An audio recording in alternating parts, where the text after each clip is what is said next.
Est-ce que tu es quelqu'un qui déborde d'idées? Tu commences beaucoup de projets, tu es souvent excité à l'idée de commencer ces nouveaux projets, tu es passionné, tu es créatif, tu es curieux, tu as sans cesse soif de connaissances, tu entames beaucoup de projets sans forcément les terminer. Les gens disent de toi que tu es peut-être instable, tu es sans doute multipotentiel sans le savoir. Salut, moi c'est Laure, on va aborder l'organisation des idées lorsque l'on est multipotentiel. Donc le terme multipotentiel, je le connaissais pas forcément avant d'être tombé sur certaines vidéos. Je vais vous mettre sur l'écran ou sous la vidéo des liens pour aller voir ces sujets. Et c'est à ce moment-là que j'ai connu le terme multipotentiel. On va commencer par ma frustration. Donc dès jeune, j'ai toujours su que je voulais être businesswoman. Donc, c'est ce terme que j'employais. En grandissant, le terme plutôt entrepreneur est apparu. Donc ça, c'était le postulat de départ. Donc entre-temps, j'ai toujours eu beaucoup d'idées. J'ai toujours commencé plusieurs projets sans forcément les finir.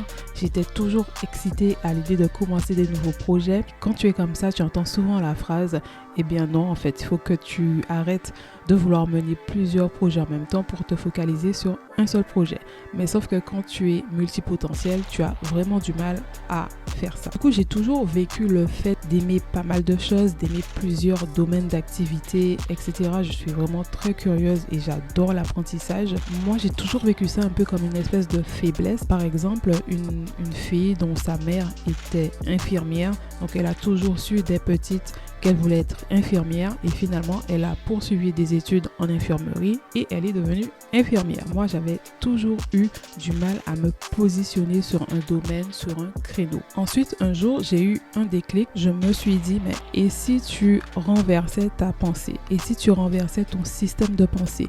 Au lieu de te dire que le fait d'aimer plusieurs domaines était un fardeau, pourquoi tu dis pas que c'est plutôt un atout? Du coup, fais ce que tu veux, aime ce que tu veux. Au lieu d'être spécialisé, t'aimes pas mal de choses, donc apprends dans tout ce que tu aimes. Voilà, donc avant, je comprenais pas le fait que j'aimais plusieurs domaines. Pour moi, c'était plus un fardeau, une charge, une instabilité. Et après, j'ai renversé cette pensée et je me suis dit que non, en fait, c'est un atout d'aimer plusieurs choses, d'aimer plusieurs domaines, d'aimer apprendre dans tout, en fait. Et c'est vraiment le cas, je ne m'ennuie jamais, j'ai toujours des choses à faire.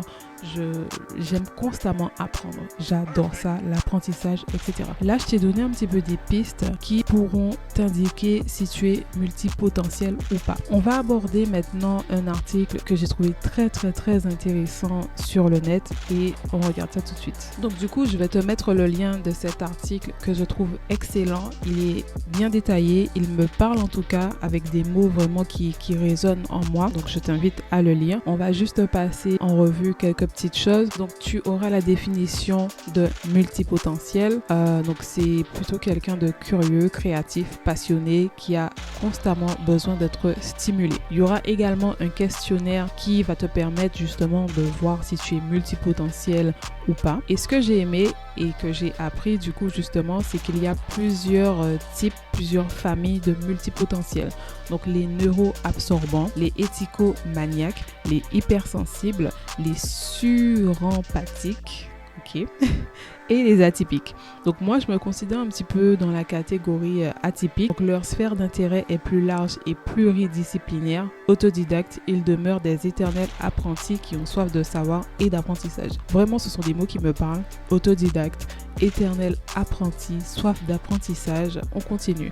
Donc ce sont également des créatifs dans le domaine intellectuel, des concepteurs, une sorte de visionnaires qui anticipent les choses, toujours attirés par la nouveauté. Ce sont des parfaits néophiles. Il y a deux mots qui vraiment résonnent en moi, donc visionnaire et nouveauté. Je me suis toujours considérée comme visionnaire et j'adore la nouveauté, j'adore découvrir les nouvelles tendances. Voilà, je t'invite à lire l'article qui, pour moi, je trouve est superbement bien rédigé. Alors là, du coup, je vais te donner quelques astuces que j'utilise pour organiser justement toutes ces idées. Parce que lorsque tu es multipotentiel, tu as tellement d'idées, ton cerveau, il bouillonne, il fuse et tu as absolument besoin de sortir ces idées et de les mettre à plat. Donc déjà, la première chose, c'est d'accepter ce que tu es. Tu acceptes ce que tu es et c'est tout. Ensuite, une autre chose, moi je te conseille d'utiliser l'outil Notion. Vraiment, j'adore cet outil. C'est vraiment un outil qui a boosté ma productivité.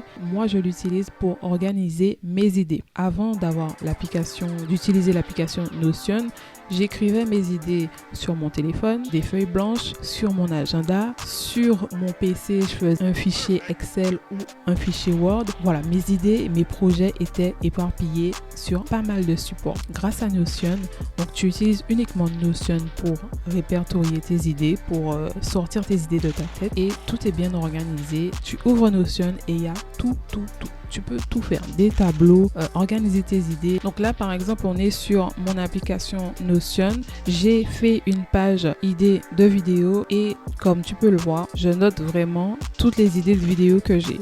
Dès que j'ai une idée qui me vient en tête, je réfléchis pas, j'ouvre mon application Notion, donc c'est disponible sur smartphone et également sur ton PC ou sur ton Mac. Les informations se synchronisent, donc voilà, je sais que j'ai Notion pour tout noter. En faisant ça, tu verras que ton cerveau sera un petit peu plus soulagé. Ensuite, la troisième chose que je te conseille est de trouver ton fil conducteur.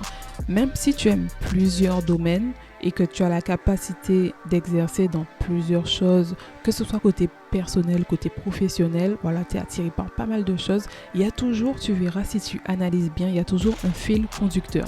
Moi, par exemple, je me suis rendu compte que j'aimais pas mal de choses, mais il y avait toujours un point qui revenait dans toutes ces choses que j'aimais, c'était la beauté. Voilà, j'ai toujours entrepris et le dénominateur commun, c'était vraiment le domaine de la beauté. Il faut que tu analyses depuis le départ ton parcours personnel et professionnel et je suis sûre que tu verras qu'il y a un fil conducteur, il y a vraiment quelque chose de commun à tous les projets que tu as eus, à toutes les idées que tu as voulu faire, que tu as entamées, qui ont réussi et qui ont échoué. Ensuite, une autre astuce pour apprendre à organiser ses idées en tant que multipotentiel, c'est d'apprendre à gérer son temps. Par exemple, peut-être que tu peux pas forcément travailler de 7h à midi et ensuite de 14h à 17h. Trouve des créneaux qui te correspondent et de ne pas forcément te calquer sur quelqu'un d'autre. Ensuite, la dernière astuce que je te conseille pour organiser tes idées, alors ça, je l'ai fait récemment, donc c'est de noter tes objectifs sur le fond d'écran de ton smartphone. Déjà, la première chose que tu fais le matin, on va pas se mentir, c'est de regarder son téléphone.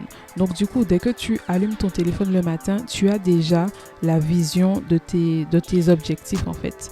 Et à chaque fois que tu vas toucher ton téléphone au cours de la journée, tu auras en fond d'écran tes objectifs. Donc ça va rentrer et tu vas les lire surtout. Et ça va rentrer. Et il y a également une autre technique qui consiste à écrire matin et soir ses objectifs. Moi, je ne le fais pas forcément, mais j'aime bien la technique de mettre les objectifs et de les lire sur mon smartphone. Donc, je te montre ça sur Canva.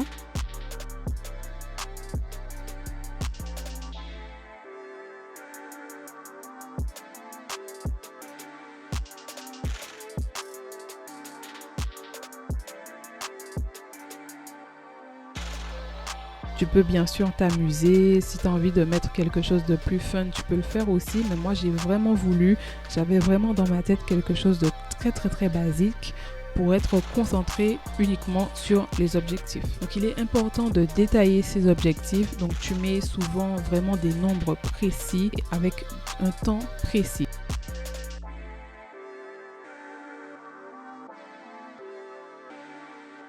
Et les objectifs, je les écris comme si je les ai déjà atteints.